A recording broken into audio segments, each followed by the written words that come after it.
представяне. Уважихте ни.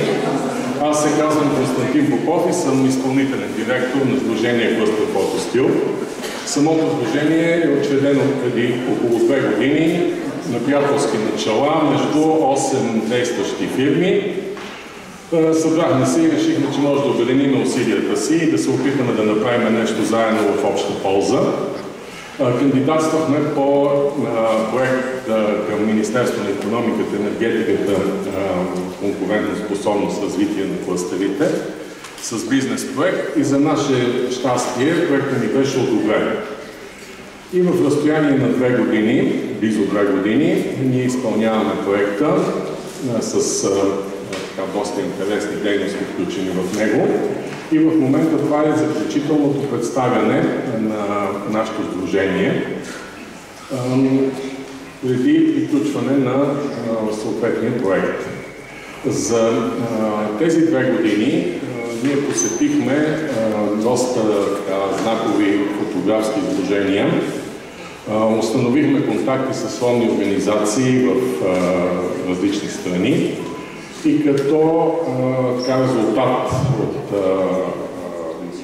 тези дейности, за наше щастие имаме покана от една американска галерия тази изложба, която виждате тук, да бъде представена в тази галерия през месец септември.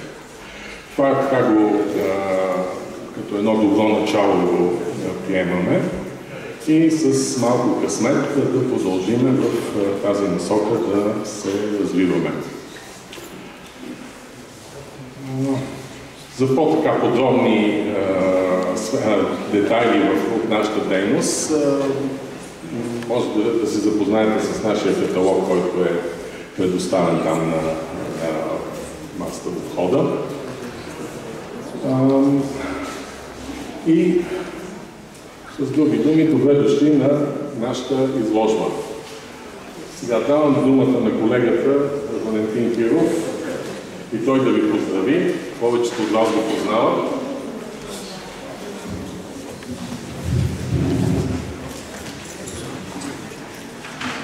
Здравейте и от мен, добре дошли. Искрено се радвам да видя толкова много гости, колеги и приятели, които дойдоха да уважат нашата изложба.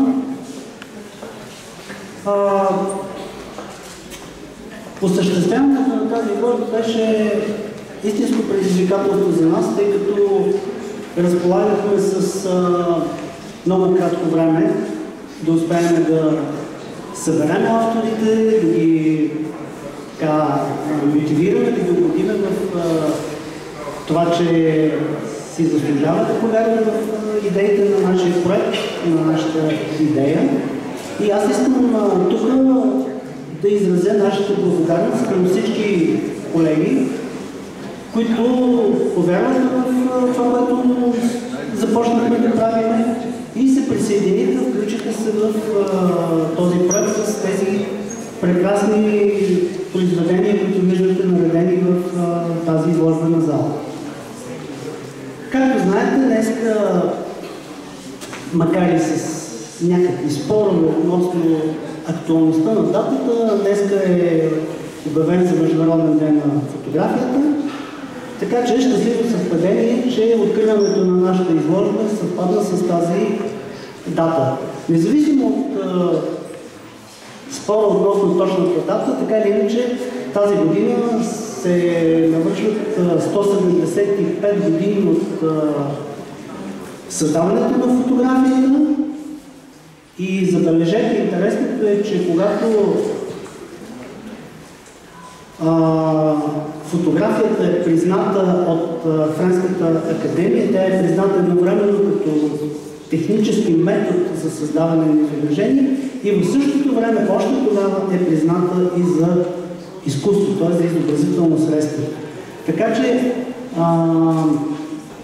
споровете относно това фотографията е изкуство, не е изкуство и така нататък са предрешени още в мига на нейното създаване.